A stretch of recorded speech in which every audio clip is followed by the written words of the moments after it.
जय बाबा मोहन राम जी की। भारत देश में अनेक देवी देवताओं ने अवतार लिए हैं। यहाँ के प्रत्येक राज्य में कोई ना कोई देवस्थान अथवा किसी न किसी देवता का मंदिर अवश्य मिलेगा। अगर भारत में देवी चमत्कारों का देश कहा जाए तो कई अतिशक्तियों नहीं होगी। ऐसा ही एक देव है जिन्हें कलयुग के अवतारी बाबा मोहन राम के नाम से जाना जाता है। राजस्थान राज्य के अलवर जिले के भिवंडी में स्थित बाबा मोहन राम के मंदिर में बाबा को वर्तमान समय में लाखों लोग प्रतिदिन पूजते हैं। राजस्थान हरियाणा के बॉर्डर पर बसे भिवंडी अंतर्गत मिलक गुज्जर गांव के पहाड़ियों पर बाबा की अद्भुत काली खोली है, जिसमें सैकड़ों सालों से दिन रात अखंड ज्योति जलती रहती है। इसे लोगों से काली खोली नाम से भी पुकारते हैं। बाबा मोहन राम की काली खोली मंदिर गांव मिलकपुर में स्थित है, जो कि राजस्थान के अलवर जिले के अंतर्गत आता है। ये दिल्ली से करीब 70 किलोमीटर की दूरी पर स्थित है। बताया जाता है कि इस मंदिर का इतिहास बाबा मोहन राम की गुफा काली खोली के पहाड़ में स्थित है। बाबा मोहन राम कलयुग के भगवान श्री कृष्ण के दूसरे अवतार है। बाबा मोहन राम के एक भारतीय आध्यात्मिक गुरु है, जिन्हें उनके भक्त ऋषि, सदगुरु, फकीर और भगवान कृष्ण के रूप में मानते हैं। ऐसा माना जाता है कि बाबा मोहन राम के पास चमत्कारी शक्तियाँ हैं, जिनका इस्तेमाल वे अपने भक्तों के कल्याण के लिए करते हैं। तो चलिए आइए सुनते हैं बाबा मोहन राम की यह कथा। आज से लगभग 360 वर्ष 1650 ईस्वी पहले की बात है। एक नंदू नाम के ब्राह्मण मिलकपुर के पहाड़ में गौ चराया करता था। वह साला वंश का रहने वाला था तथा कृष्ण भगवान में उसकी अटूट आस्था थी। वह हमेशा श्री कृष्ण भगवान के चरणों में ध्यान लगाए रहता था। समय के साथ साथ उसकी भक्ति भी बढ़ती चली गई। भगवान की भक्ति करना और गौ चराना ही उसका बस यही एक काम था। उसकी इस अटूट आस्था को देखकर श्री कृष्ण जी ने उसे दर्शन देने का सोचा। फिर क्या था, प्रभु ने अपनी लीला रच दी। एक गाय रोज आती और नंदू भक्त के गांव में आकर मिल जाती और साथ साथ चरने लगती। नंदू उसकी भी देखभाल कर देता। धीरे धीरे समय बीतता गया। गौ रोज आती और शाम को जब नंदू अपनी गायों को पहाड़ से उतार कर लाता तो वह गायों के साथ से अलग होकर दूसरी तरफ पहाड़ में चली जाती। यह सिलसिला लगभग 1 वर्ष तक लगातार चलता रहा। नंदू ने इस बात पर कोई ध्यान नहीं दिया।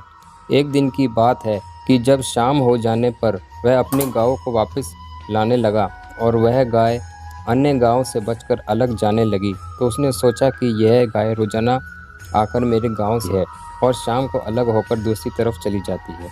आज मुझे यह देखना चाहिए कि यह गाय कहाँ से आती है, वह किसकी है। अतः वह दिल में यह विचार कर के गऊ के पीछे पीछे चल दिया। आगे आगे गाय और पीछे पीछे नंदू भगत। कुछ दूर जाकर उसने देखा कि वह गाय एक गुफा के अंदर जा रही है। वह उस गाय के साथ साथ गुफा के अंदर चला गया। उस गुफा के अंदर उसने जाकर देखा कि वहाँ एक धूना है। उस पर एक बहुत ही तेजस्वी अलौकिक महात्मा तप कर रहा। उसके तेज से देखकर नंदू जान गया कि जरूर यह कोई बहुत बड़ा संत महात्मा है। उसने जाकर उस महात्मा को प्रणाम किया और उसकी आवाज़ सुनकर महात्मा ने अपने नेत्र खोले। आओ नंदू बैठो, कैसे आना हुआ। वह उसके मुंह से अपना नाम सुनकर हैरान रह गया। वह सोचने लगा कि इसे मेरा नाम कैसे पता चला। कुछ देर मौन रहने के बाद बाबा बहुत ही मधुर स्वर में उसे संबोधित करते हुए बोले, हे नंदू, तुमने मेरी गाय को 1 साल चराया है। मैं तुमसे बहुत खुश हूँ। मांगो जो मांगना है। नंदू ने कहा, नहीं बाबा, मुझे कुछ नहीं मांगना है। आपके दर्शन हो गए, यही बहुत है मेरे लिए। बाबा ने कहा, तुझे मेरी गाय चराई तो अवश्य लेनी ही पड़ेगी। अगर तू नहीं लेगा फिर भी तुझे कुछ न कुछ तो मैं अवश्य दूंगा। बाबा ने मुस्कुराते हुए फिर कहा, हे नंदू, आज से तू मेरा परम भक्त बन गया है। मैं तुझे यह वरदान देता हूँ कि कोई भी दुखिया तेरे दर से खाली हाथ नहीं जाएगा। यह मेरा वचन है। तेरे वंश में 7 पीढ़ी तक मेरा कोई ना कोई भक्त होता रहेगा, यानी तेरे वंश के ऊपर मेरी मेहर बनी रहेगी।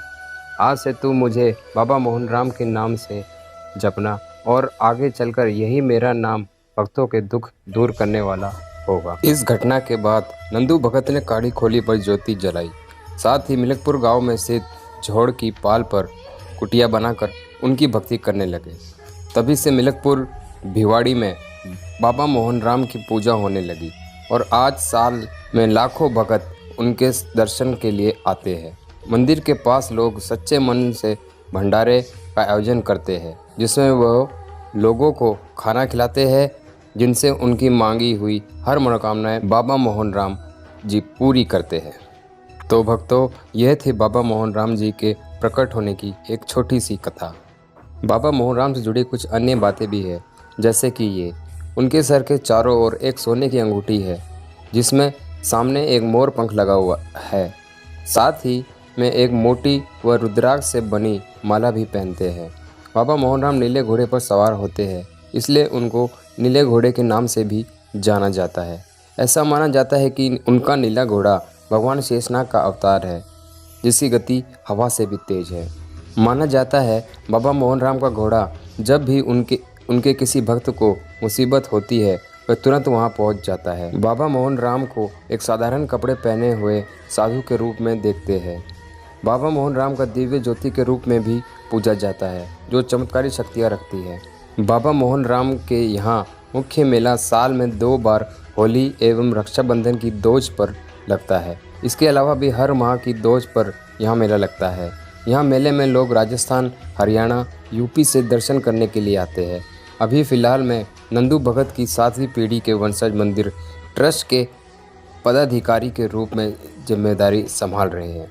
फिर भी देखा जाए तो हम एक मनुष्य है और हमारे मन में बाबा के लिए बहुत से प्रश्न उठते रहते हैं, जैसे कि बाबा मोहन राम के गुरु कौन थे, बाबा मोहन राम के माता पिता कौन थे, बाबा मोहन राम की वह कौन सी जगह है जहां नहीं जाने से पूजा स्वीकार नहीं करते, और बाबा मोहन राम जी के जो 5 रत्न मिले थे वो कौन सा पेड़ था जो और क्या उसका नाम था। देखा जाए तो बाबा मोहन राम के कोई गुरु नहीं थे, ना ही बाबा मोहन राम के कोई माता पिता थे, क्योंकि वह तो प्रकट हुए थे, और ना ही ऐसी कोई जगह है जहां पर जाने से बाबा मोहन राम की पूजा स्वीकृत होती है। बाबा मोहन राम वट वृक्ष के नीचे बैठते थे और वहीं पर ही उन्होंने उन 5 रत्नों के बारे में बताया था। इन चीज़ों में पंचमुखी शंख, सिंहासन, चरखा, खड़ाऊ, घड़ावड़ व सालग राम की मूर्ति है। नंदू भगत ही सबसे पहले ऐसे व्यक्ति थे जो कि बाबा मोहन राम के सत दर्शन किए थे। उसके बाद हजारों लाखों ऐसे भक्त हैं जिन्होंने बाबा मोहन राम को देखा है। बाबा मोहन राम बस अपने भक्तों से एक ही चीज़ चाहते हैं कि वह उसमें विश्वास रखे, और वह यही कहते हैं कि हे भगत, तू चिंता मत कर, मैं बैठा हूँ ना।